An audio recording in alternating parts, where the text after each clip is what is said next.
how fast the pendulum swings. Oh my gosh. I mean, if you look at this slide, matter of fact, PowerPoint magazine just gave an award. It has the most number of words ever created on a slide. I don't recommend trying it at home.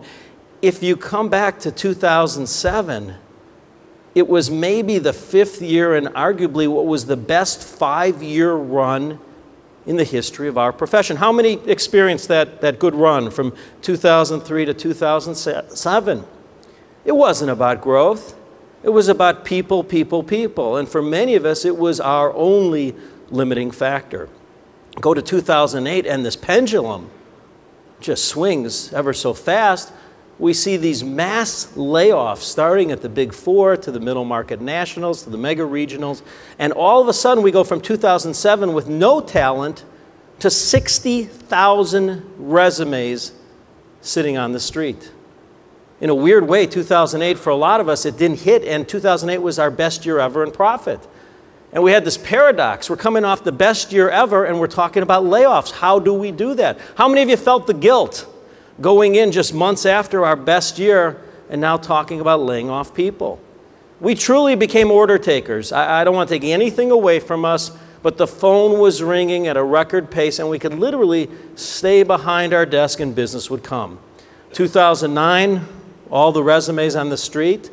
Talk about being opportunistic. You know, the old expression, a recession is a terrible thing to waste. I saw many of you go out and get that 1 or 2 key people that you've maybe been looking for 5 to 10 years. You know, the assumption was everybody got rid of the bottom of the barrel, the bottom 10%. Well, the reality is when many firms went to the next 10%, there was a lot of exceptional talent. Talked a couple of weeks ago with a firm that finally found a person they had been looking for over a decade. They have a great tax practice, but it's really a tax compliance practice. They didn't really have the go-to tax planning leader. They found that individual.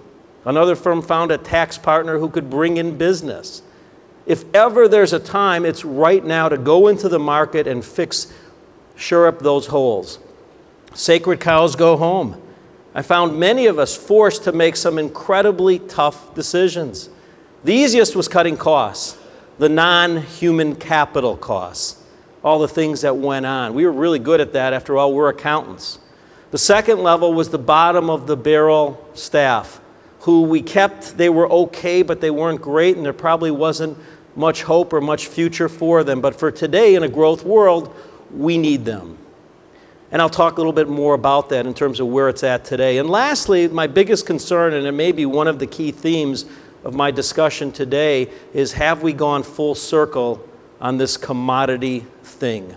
And I'll talk more about the price war going on. The thing to keep in mind is, I know when I was in practice in the 90s, and we gave away the audit to get the consulting. You know, we gave away the razor to sell the razor blades.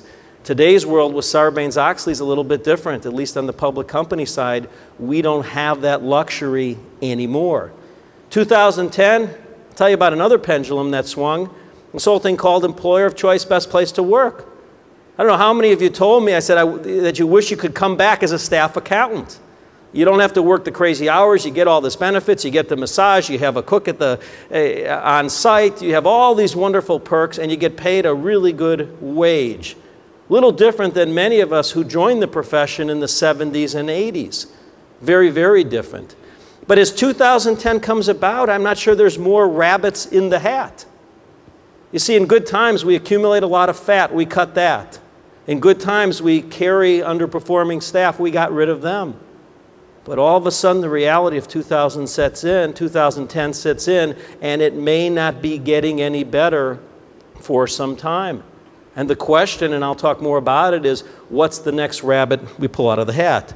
Flat is up.